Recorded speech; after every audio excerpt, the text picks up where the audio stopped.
Leslie Payne was one of the important figures behind the world of Ronnie and Reggie Kray. He did not build his name through street violence. Payne's value came from intelligence, calculation, business contacts, and his knowledge of the secrets buried deep inside the firm. According to accounts of the Krays, Payne had been connected to the twins' business and financial affairs. He understood how money moved. He understood which arrangements were sensitive. And he understood the side of the Kray operation that Ronnie and Reggie did not want the police to see. But when Payne's relationship with the Kray brothers began to break down, he was no longer just a man who had helped from behind the scenes. He became someone who had seen too much. And that was the problem to Ronnie and Reggie. A man who had once stood close enough to understand their system could become more dangerous than any enemy in the street. So what did Leslie Payne really know? Why did the Krays want him removed? And why did the man sent to kill Payne eventually die at the hands of the Krays themselves?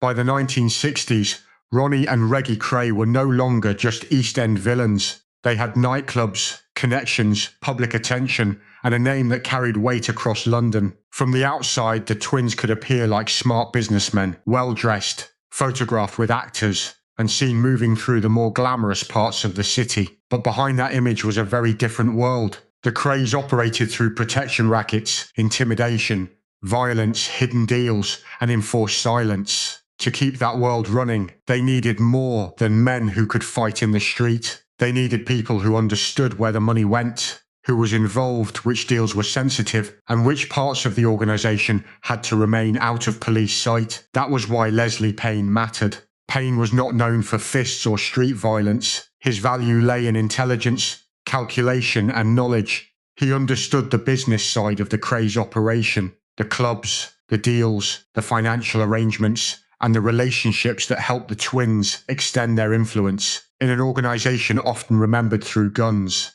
knives, and public acts of violence. Payne represented a different kind of power. He understood information, he understood money, and in the underworld, that could make a man extremely useful. It could also make him dangerous. As long as Payne was on the same side as Ronnie and Reggie, his knowledge was an asset. But once the relationship began to break down, that same knowledge became a serious threat. He was not an outsider guessing at how the firm worked. He had been close enough to understand how different parts of the operation connected. He knew who dealt with whom. He knew where money moved.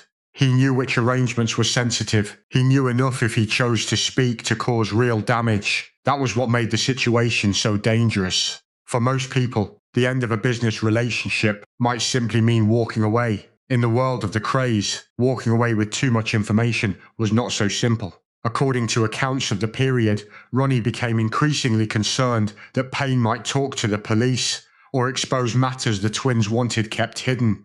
What had begun as a fractured relationship became something more threatening. In Ronnie and Reggie's eyes, Payne was no longer just a former associate. He was a man outside their control, carrying knowledge that could reach into the foundations of their organisation. And when Ronnie Kray felt control slipping, his instinct was not negotiation. It was pressure. It was intimidation. Eventually, it was violence. From that point on, Leslie Payne was no longer simply a man who had worked with the Krays. He became someone they wanted removed from the picture. Jack. The Hatmovidi was given the job of killing Leslie Payne. This was not a warning in the street, and it was not a beating meant to send a message. In Ronnie Kray's mind, Payne had become a problem that had to be dealt with completely. Maviti was brought in to do that work. Maviti was not a stranger to the Kray brothers. He was known as the kind of man who could be used for dirty work, pressure, intimidation, and violence that others did not want to carry out themselves. But this time the job did not go the way Ronnie wanted.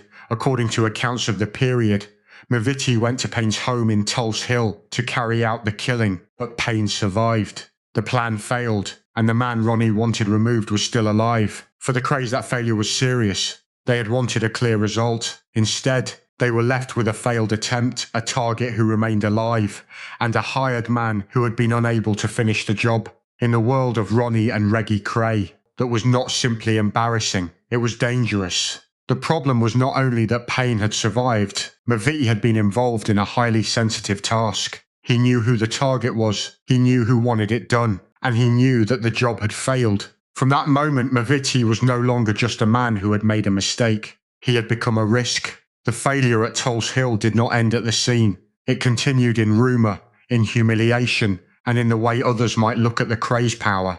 If Maviti stayed silent, he was still a man who knew too much about a failed murder plot. If he talked in the wrong place, boasted to the wrong people, or tried to use the story for his own position, he could turn Ronnie and Reggie's private failure into a wider danger. That was why Maviti began to lose his value in their eyes. Before the Payne affair, he may have been useful as a man for dirty work. After it, he looked more like a loose piece of glass inside their own hand. Using him again was risky, ignoring him was not safe either. The failure to kill Leslie Payne was not the only reason McGivey's relationship with the Krays broke down, but it became an important part of the wider back collapse. Maviti was already seen as difficult to control. He could cause trouble, talk too much, and make sensitive matters more dangerous than they needed to be. In the Krays world, a man who accepted a job and failed was a problem. A man who accepted a job as serious as murder, left the target alive, and still carried that knowledge afterwards was something worse. Leslie Payne survived the attempt on his life, but Jack Maviti, the man sent to kill him, was no longer safe. In October 1967, McKivey was lured to a flat in Evering Road, Stoke Newington. It was an enclosed place, away from the public, and away from the kind of attention that might have changed what happened next. Inside the flat, the situation turned violent very quickly. Reggie pre-produced a gun, pointed it at McKivey, and pulled the trigger. The gun failed to fire. He tried again, but still no shot came. That moment could have stopped everything, but it did not. Mivy tried to escape, but he could not get out of the flat. Ronnie Kray was said to have held him, giving Reggie the chance to turn from the gun to a knife.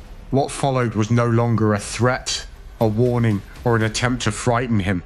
It was a direct attack in a confined room, carried out in front of men who did not step in to save him. Reggie stabbed Maviti repeatedly until he died. The killing of Jack the Hat Maviti was not the only crime in the history of the firm, but it became one of the most important links in the chain that brought the Kray empire closer to collapse.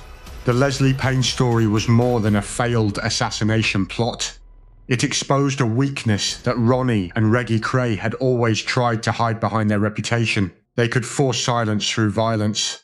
They could control clubs through fear. They could build an image of themselves as powerful men in the East End, but they could not control everyone who knew too much. Leslie Payne did not need to be stronger than the Krays in the street. He did not need to confront them with fists or weapons. What made him dangerous was the position he had once held. He had been close enough to understand how their world worked, where money moved, who was involved in sensitive arrangements, and which parts of the operation could bring the police closer if they were exposed. For the Krays, an enemy in the street could be threatened, beaten or pushed out of their territory, but a former insider was different. A man like Payne carried information, and in the criminal world, information could be more dangerous than a gun. It could bring detectives closer, break the silence, and encourage people who had once been afraid to speak. That is why the Payne affair matters.